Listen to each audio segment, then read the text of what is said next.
Hey everyone. So today I wanted to talk about love. What is love? I think it's a important aspect of being a man, and it's something that's very misrepresentative in today's society. I've gone to today I was reading a chapter in the Bible, the New Testament, it's called the Love chapter. It's 1 Corinthians 13, and in this chapter it discusses what love is, the importance of love, and it uses the word agape. In the New Testament, there's 4 different Greek words that are used for love, as 4 different types of love. And agape is the selfless service kind of love. It's giving to other people, like someone helping a homeless man, or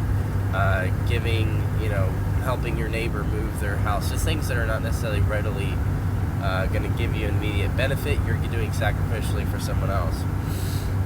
And that kind of love is very powerful. But in the English language, we use one word for love, and it can make things a little more confusing, and it really gets misrepresented and manipulated. There's a term out right now that I think is very damaging, and that is love is love. And the reason this is damaging is because it creates this umbrella blanket term over all sexual attraction, all sexual love. And why that's dangerous is because that is being and has in the past and will continue to be used to protect pedophilia.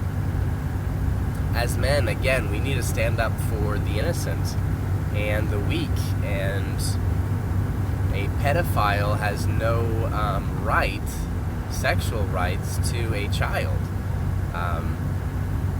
And there is already a defense for that, and this creates a precedence for that. I don't care about 2 adults that are consenting and want to make their own choices privately. I don't recognize that as a healthy relationship.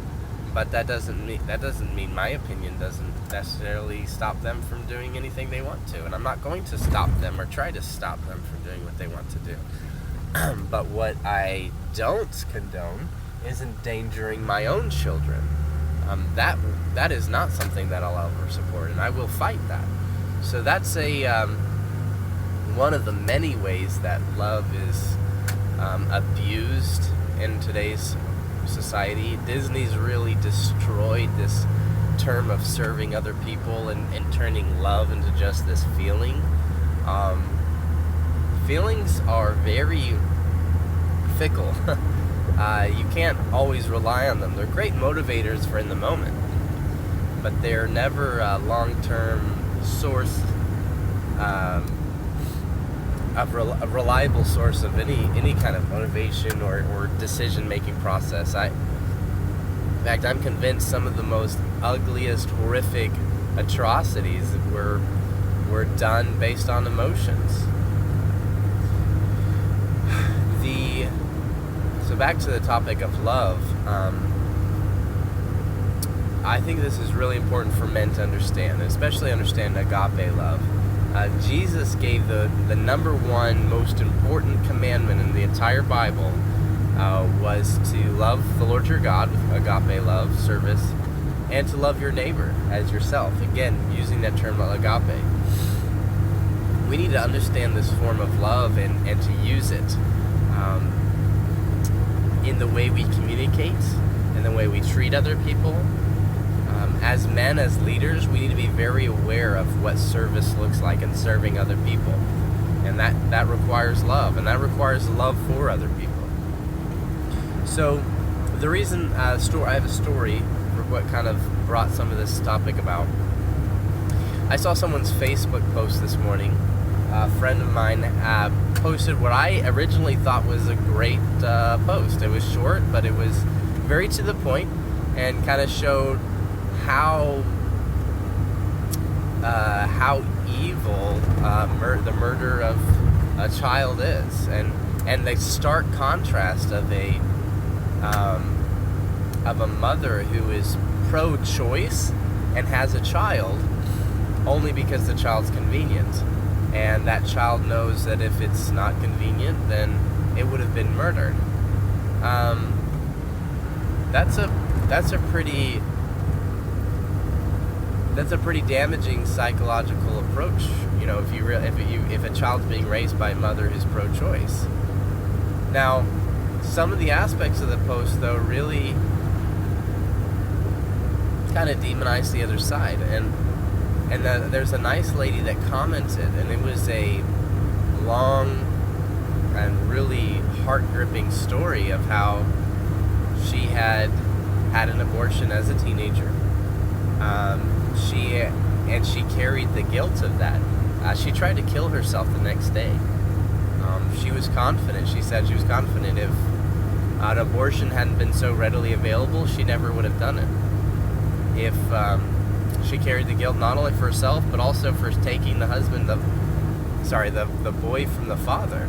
The father didn't want the child to be killed, and he wanted to find a way to raise it and support it.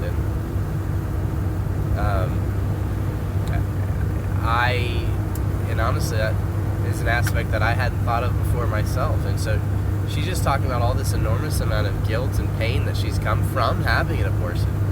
And at the end she said, while I am pro-life, please be considerate of other women who are pro-life like me, but or just other women who have a lot of guilt from their abortion. And that made me realize there's a lot of ways that we communicate things that are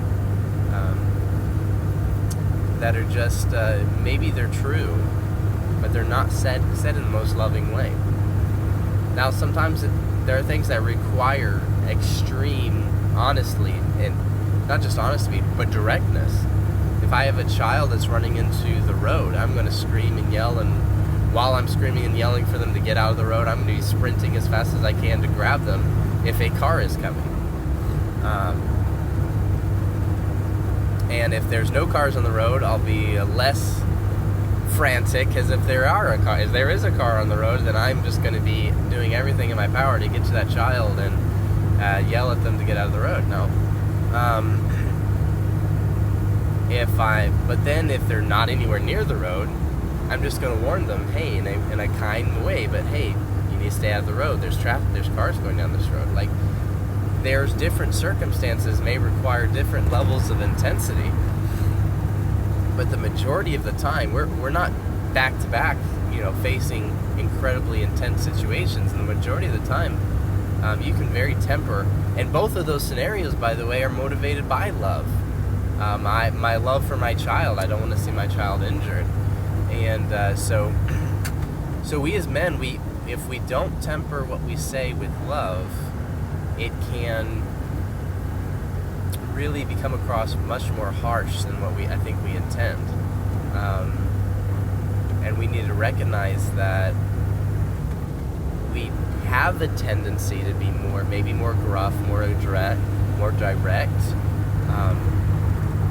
And so we should make sure that we are considerate of other people. Now, again, in no way am I saying to not be honest, not tell the truth, not stand up for what you believe in. I mean, my last video is specifically about standing up for what you believe in.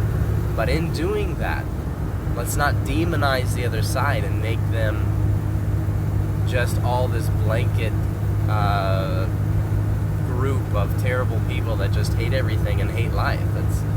Let's make sure we are speaking the truth in love. And especially in this topic of abortion, I'm finding there are a lot of women that carry guilt from their abortion. And tearing them down is not going to help save the life of other children. But speaking the truth, defending the rights of that child, and talking about the value of defending that child's freedom, that will, I think that will go a long way as we men stand together and speak about that. If that is something that you agree with me with, then I encourage you to have a voice. But as you stand up for things, let's not make situations worse by tearing other people down and demonizing other people. Speak the truth in love.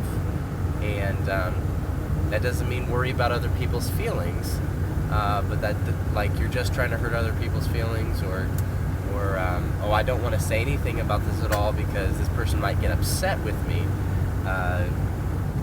that's the real motivation I'm trying to address. It's not necessarily we're not trying to attack people's feelings, but also we're not trying to protect our own feelings. So if somebody's going to get upset about something and attack us, maybe it still needs to be said, but we also aren't going out of our way to try and hurt, and it can be it can be easily done. So it's going to have to be a decision process by you on what needs to be said, and something that you should really take some time to think about. But as we go and as we stand up for what we believe in, please be considerate of love, and let that be your motivation for why you speak.